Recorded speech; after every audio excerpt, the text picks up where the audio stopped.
Wolofal Traduction, la solution pour vos problèmes de traduction du Wolof vers une autre langue et d'une autre langue vers le Wolof. Il y a des hommes que le temps ne peut pas effacer, des noms qui défient les siècles, parce qu'ils ont marqué l'histoire, non pas par l'épée, mais par la foi, l'intelligence et le courage. Serigne Touba fait partie de ces hommes. À une époque où l'Afrique ploie sous le joug colonial, il choisit un autre chemin, celui de la paix, du travail et de la prière. Sans jamais lever les armes, il résista avec dignité, montrant au monde qu'on peut défendre sa foi, son peuple et son honneur, sans verser le sang. Cheikh Khadim, le serviteur du prophète, n'a pas seulement fondé une confrérie, il a ouvert une voie, une école de l'âme, une lumière pour les consciences. Encore aujourd'hui, des millions de cœurs battent à son rythme, au Sénégal, en Afrique et bien au-delà. Mais pour comprendre la grandeur de cet homme, il faut remonter à ses origines, là où tout a commencé, de Namandiru à Mbacké Bawal, en passant par le Fouta, le Jolof, le Saloum et le Kadior. Nous allons suivre le fil de l'histoire, son enfance, ses épreuves, son exil, ses enseignements et l'héritage qu'il a laissé au monde. Voici l'histoire d'un homme exceptionnel, l'histoire de Cheikh Ahmadou Bamba Mbacké.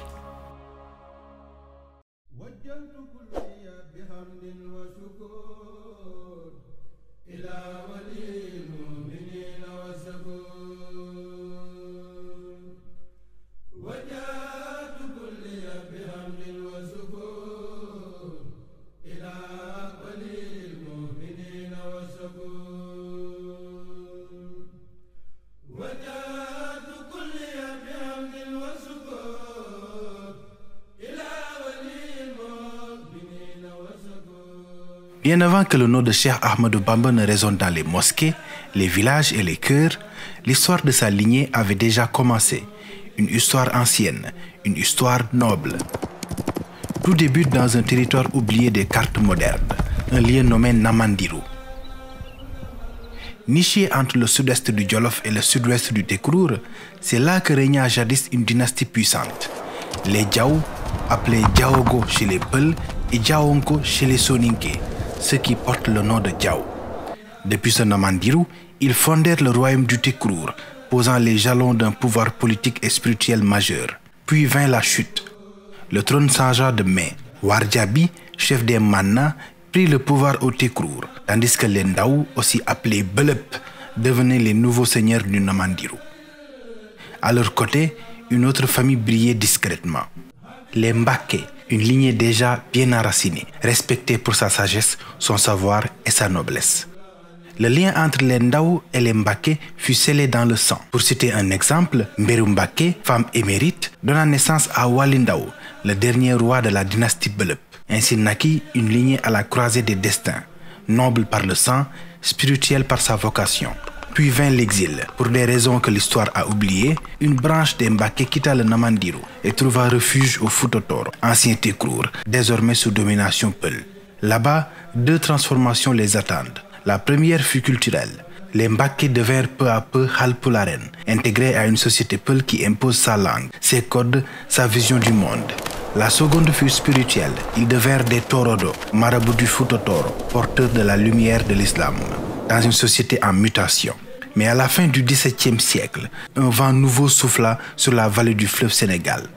Nasr al-Din, un réformateur venu de Mauritanie, renversa les puissances en place, imposant un islam rigoureux, soutenu par les Torodo eux-mêmes.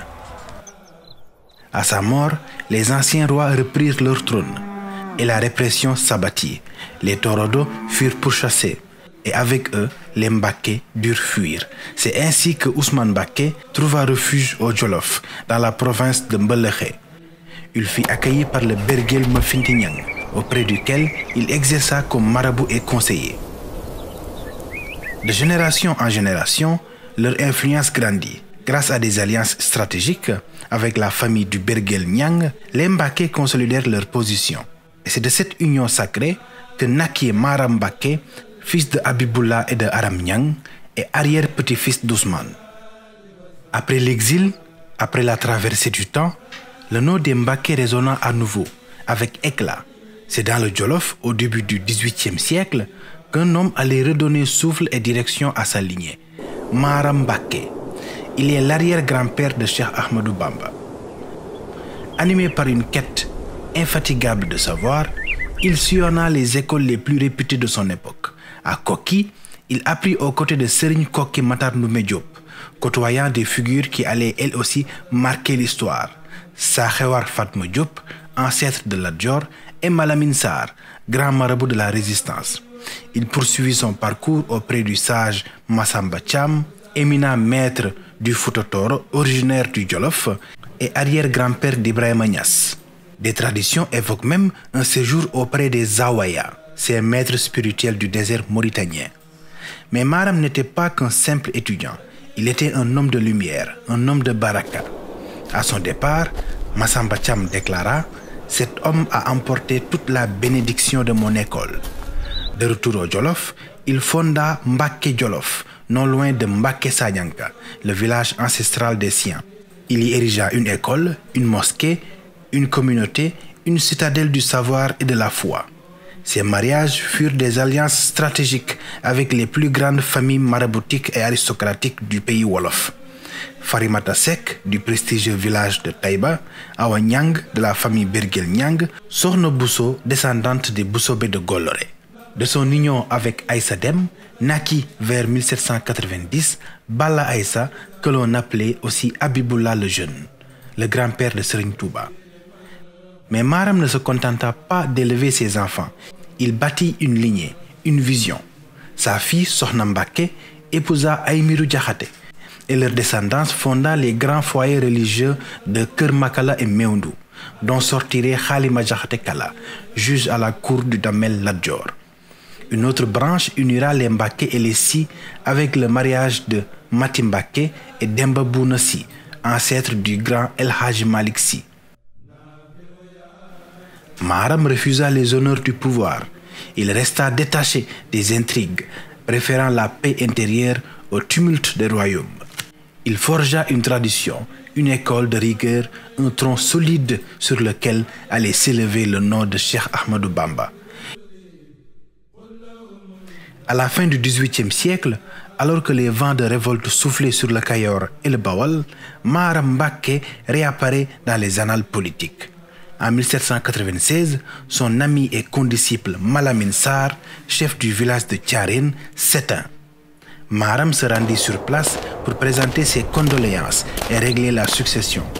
Le contexte est explosif. Les marabouts se soulèvent contre le pouvoir du Damel Teigne Amaringo Ndella Fall. Tandis que Abdelkader Khan, almami du Fouta Toro, lance son djihad au nord.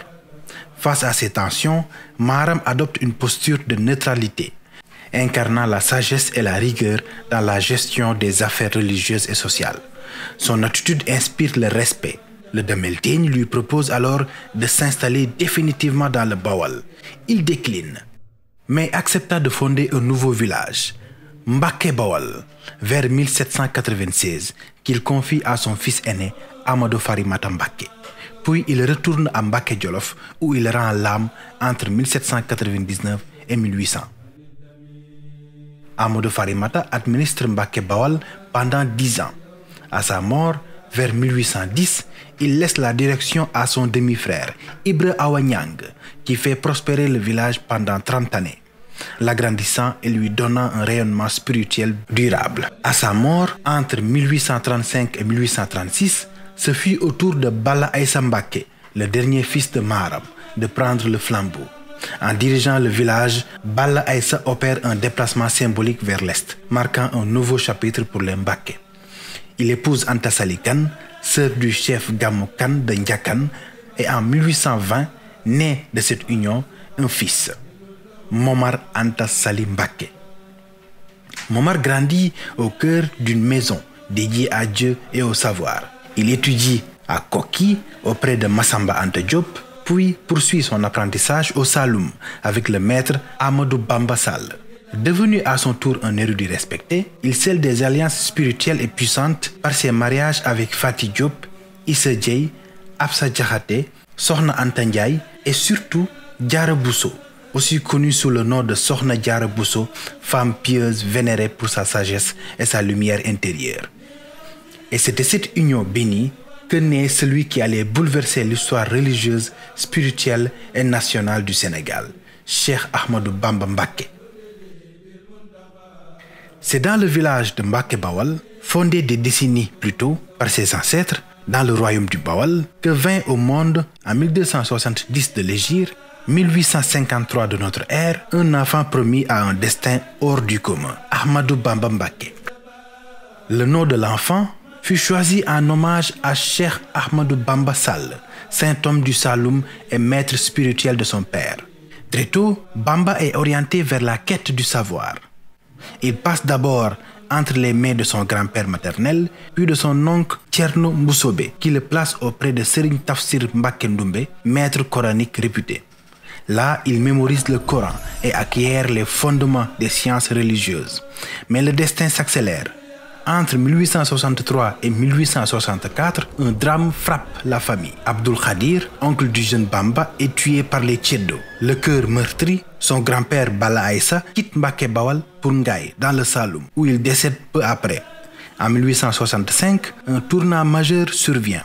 Momar Anta Sali, répondant à l'appel de Maba Diakhou Ba, quitte Mbacké Bawal pour s'installer dans le RIP, fondant le village de Porokhane, près de Nioro, haut lieu stratégique et spirituel du djihad. Le jeune Ahmadou Bamba, alors âgé de 12 ans, le suit. C'est à Porokhane que naîtront ses deux frères, Ibra Fati et Cheikh Anta. Mais la joie familiale est vite brisée. En 1866, Sokhna Diarra Bousso décède à l'âge de 33 ans. Ce deuil affermit la foi du jeune Bamba, le poussant davantage vers l'ascèse, le détachement et la conscience divine. Il poursuit son apprentissage avec d'éminents professeurs, mais aussi avec son père. Sous leur direction, Ahmadou Bamba excelle en fiqh malikite avec la Risala d'Ibn Abi Zaïd al-Khayrouani, en soufisme via le Baraïn, en grammaire arabe. Il versifie les grands traités, une manière unique de rendre le savoir accessible, mémorisable et vivant. En 1867, la mort de Maba Diakhou Ba à la bataille de Sombe bouleverse l'équilibre régional. De ce fait, Lat Dior Ngoné Latyr retourne au Kayor en 1868. En 1871, il récupère le pouvoir aux mains des Français et fait appel à Momar Anta Sali pour l'assister spirituellement. La famille s'installe d'abord à Patar, puis fonde en 1880 le village de Mbacké Kadior, près de Souguer. C'est là qu'Ahmadou Bamba, devenu adolescent, atteint une maturité intellectuelle exceptionnelle. Il compose Mawahid al-Qudus sur le Tawhid, Sindidi, le recueil doctrinal, Jawarou Nafis, commentaire de l'imam al-Akhdari, Tazawudu Shigar, guide pour les jeunes chercheurs, Moulaïnou Soudour, inspiré de l'imam Ghazali. Ses écrits seront des poèmes mystiques, des panégyriques, des odes à Allah et à son prophète, des chants de lumière pour des âmes en quête. Malgré les liens étroits de Momar Anta Sali avec Lat Dior, il ne fut jamais qadi officiel du Kayor. Ce rôle revint probablement à Khalima Diakhaté, l'un des maîtres du jeune Ahmadou Bamba. En 1883, alors que les tensions s'exacerbent entre Lat Dior et les Français à propos du chemin de fer Dakar-Saint-Louis, Momar Anta Sali meurt à Dekhalé dans le Kayor. Sur son lit de mort, il transmet la direction spirituelle et morale de la famille à son fils. Ahmadou Bamba, âgé de 30 ans, reprend le flambeau. Il reste 2 ans à Mbacké Kadior, enseignant, guidant les disciples de son père. Mais quelque chose grandit en lui, une certitude intérieure, un feu invisible, un appel qui ne veut plus seulement instruire, mais élever. Le savant s'apprête à devenir maître spirituel, l'héritier va devenir fondateur et l'histoire ne faisait que commencer. Il y a des paroles qui traversent les siècles, des paroles qui percent le silence, bouleversent les consciences et tracent un chemin. Ce jour-là, à Mbacké Kadior, Cheikh Ahmadou Bamba s'adresse à ses disciples. Que ceux qui sont venus chercher le savoir aillent le chercher ailleurs. Que ceux qui aspirent à trouver le chemin de Dieu restent et qu'ils fassent acte d'allégeance. Ce fut un tournant, un appel, un acte de rupture. Le savant devenu guide, le maître fondateur. Désormais, il ne s'agissait plus seulement d'enseigner, mais de conduire les âmes vers la lumière. Autour de lui, une constellation de fidèles répondit à l'appel. Cheikh Ibrahima Sarr, Cheikh Adama Gueye, Serigne Dame Abdourahmane Lo, Cheikh Modou Gueye et surtout l'inoubliable Cheikh Ibra Fall, l'homme de la soumission parfaite, le pilier du mouridisme populaire. Sa propre famille embrassa le combat spirituel. Mor Diarra, son aîné, ses frères cadets, Ibrahima Fati, Cheikh Anta, Massamba, Thioro et d'autres figures maraboutiques les rejoignirent, tels que Cheikh Mbacké Bousso ou Manoumba Khaban. Mais l'éveil dérange. À Mbacké Kadior, les tensions montaient. Le cheikh, accusé de revendiquer des biens spoliés par l'armée de Ahmadou Cheikhou Ba, choisit l'exil spirituel. Il quitta Kadior, traversa Mbacké Bawal, puis fonda Darussalam. Enfin, en 1886, il planta le bâton de la foi à un lieu qui allait changer le destin du Sénégal. Touba. Touba devint le phare. Les disciples affluèrent de partout. Wolof, Séréer, Toucouleur, pauvres et notables. Ils venaient chercher autre chose qu'un savoir. Ils venaient chercher une vie. Face à cet engouement, le pouvoir colonial s'alarma. Clément Thomas, gouverneur, envisagea d'interdire les rassemblements. Mais Cheikh Ahmadou Bamba, dans une lettre d'une puissance spirituelle rare, le fit renoncer. Puis vint la vision du prophète Muhammad. Le cheikh demanda à rejoindre l'assemblée des compagnons de Badr. Mais on lui répondit, le rang fut forgé dans l'épreuve et le sang. Alors il répondit, si la vie m'est assurée, mon corps est prêt, car ma foi et ma détermination me permettront de triompher. Le prophète lui transmit alors un ordre, quitter Touba. Touba était désormais sacré. En 1895, il s'installa à Mbacké Bari.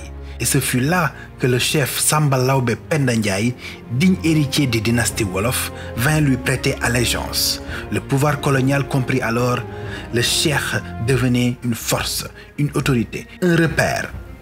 Les colons cherchèrent un prétexte. Ils l'invitent à Saint-Louis.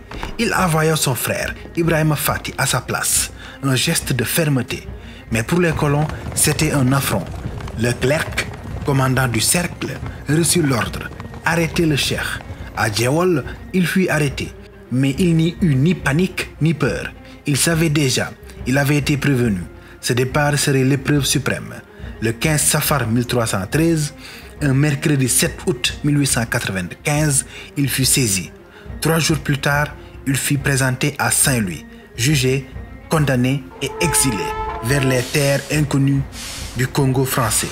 Départ fixé le 21 septembre 1895. Mais ce que les colons ignoraient, c'est qu'ils ne déportaient pas un simple marabout. Ils déchaînaient un souffle, ils exilaient une lumière, ils propulsaient l'histoire vers un horizon que rien ne pouvait arrêter. Embarqué vers l'inconnu, le cheikh fut déplacé de Dakar à Conakry, de Grand Bassam à Cotonou, avant d'être abandonné à Libreville, au Gabon, le 2 octobre 1895.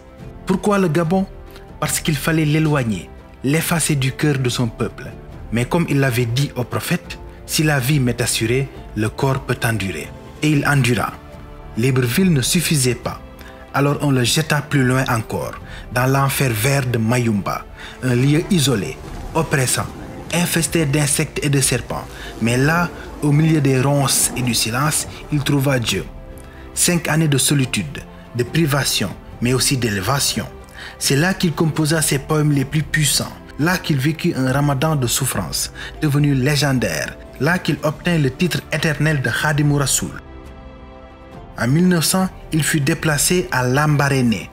Selon la tradition, c'est à Ndiolé qu'il rencontra Samori Touré et pria pour son âme après sa mort. 2 résistances, 2 destins, une même quête de justice. Loin du regard, le mouridisme continuait à croître, car il avait semé des graines fidèles. Cheikh Ibrahima Fati guidait les disciples et les enfants du cheikh. Cheikh Manoumbe cultivait la terre. Cheikh Thioro administrait. Cheikh Anta gérait les finances. Cheikh Ibra Fall enseignait en Saint-Louis. Cheikh Mbacké Bousso gardait Touba. Serigne Dame Abdourahmane Lo transmettait le Coran. Et tout cela sous la supervision du sage Serigne Mor Diarra Mbacké. Après 7 ans d'exil, le cheikh Ahmadou Bamba fut enfin libéré. Le 30 octobre 1902, il quitta le Gabon. Le 11 novembre, il toucha le sol de Dakar. Le peuple l'attendait, il n'était pas mort. Il était revenu, plus fort, plus grand. À Darussalam, il déclara: mon retour n'est pas une revanche, mais une mission. La ferveur fut immense, mais elle attisa la jalousie. Des princes du Bawal, du Kayor, du Ndiambour, du Saloum l'accusèrent. 4000 hommes, des armes à feu, une insurrection. À leur tête, Mbahan Diop, fils de Ladjor. Mais face à lui, un autre héros s'élève, Coumba Ndoffène Diouf, roi du Sine, qui déclara: cet homme ne prépare pas la guerre, il prépare les cœurs. Convoqué par les colons une deuxième fois, le cheikh accepta, mais il refusa toute violence. Le 13 juin 1903, il partit pour Saint-Louis et fut exilé une seconde fois, cette fois-ci en Mauritanie. Sarsara, Al-Jaraï, Soutlama, des noms inconnus mais marqués à jamais par la lumière du cheikh. C'est là, selon la tradition, qu'il reçut le wird mouride du prophète Muhammad sallallahu alayhi wa sallam. Malgré l'acharnement, malgré l'ombre, sa lumière grandissait. Sous la pression de ses disciples et de figures influentes comme Blaise Diagne, les colons cédèrent. En 1907, il fut déplacé à Thiéyène dans le Jolof, puis enfin autorisé à revenir au Bawal, à Diourbel, en 1912. Là, il fit ériger la grande mosquée de Diourbel, inaugurée en 1818, symbole de foi, de persévérance et de triomphe. Jusqu'à son dernier souffle, il écrivit, il pria, il enseigna. Le 17 juillet 1927, le corps s'éteignit, mais la lumière, elle, ne fit que grandir. Il fut inhumé à Touba, la ville qu'il avait sanctifiée. Son fils, Serigne Modou Moustapha Mbacké, prit la relève. Mais le message, lui, avait déjà conquis les cœurs et changé l'histoire du Sénégal à jamais. Cheikh Ahmadou Bamba, plus qu'un homme, fut une lumière pour son peuple et pour l'humanité. Dans un siècle d'ombre où le monde africain était ébranlé par la domination coloniale, il a choisi une autre voie, celle de la foi, du savoir et de la dignité. Il a traversé l'humiliation, l'exil, la solitude, les accusations, sans jamais céder à la haine. Il n'a jamais levé les armes, mais il a désarmé les cœurs. Il n'a jamais pris de trône, mais il a fondé un royaume intérieur, bâti sur l'amour de Dieu, du prophète, du travail et de la vérité. Il a dit un jour à propos de ses ennemis: je ne me vengerai jamais, je préfère que mon Seigneur m'élève plutôt que de m'abaisser à la haine. À travers sa patience, sa science, sa piété et sa constance, il a transformé l'épreuve en victoire, l'exil en magal, l'écriture en arme pacifique. Il a montré que l'on pouvait résister sans violence, vaincre sans dominer et rayonner sans haïr. Son influence dépasse aujourd'hui largement les cercles mourides. De grandes figures religieuses, politiques, intellectuelles et même coloniales ont reconnu la profondeur de sa pensée et la grandeur de son âme. Des millions de disciples au Sénégal comme dans la diaspora se réclament de Cheikhoul Khadim. Des événements comme le Grand Magal de Touba, les journées Chasside, les Bamba Days mobilisent des foules immenses à travers le monde. À Touba aujourd'hui, deuxième ville du Sénégal avec près de 3 millions d'habitants, plus de 6 millions de personnes se réunissent chaque année pour célébrer son héritage. Ce Magal a d'ailleurs été reconnu comme patrimoine culturel immatériel du Sénégal, signe fort de son importance historique et spirituelle. Après son rappel à Dieu, en 1927, le flambeau fut confié à ses héritiers spirituels. Son fils aîné, Serigne Mohamedou Moustapha Mbacké, 1827-1845, posa la première pierre de la grande mosquée de Touba. Serigne Mohamedou Fadilou Mbacké, 1845-1868, guida la communauté mouride avec sagesse et profondeur et achève la construction de la mosquée. Serigne Abdou Lahad Mbacké, 1968-1989, modernisa la ville sainte et ses infrastructures.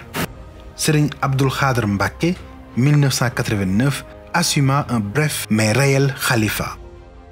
Serigne Saliou Mbacké, 1989-2007, donna une nouvelle impulsion au mouridisme, notamment dans l'éducation et l'agriculture. Serigne Mohamedou Lamine Bara Mbacké, 2010, continua l'œuvre dans la discrétion. Serigne Sidi Mokhtar Mbacké, 2010-2018, incarna la fermeté paisible et la continuité. Serigne Mountakha Mbacké, depuis 2018, guide actuel, symbole de rigueur et d'humilité, poursuit cette mission avec foi et constance.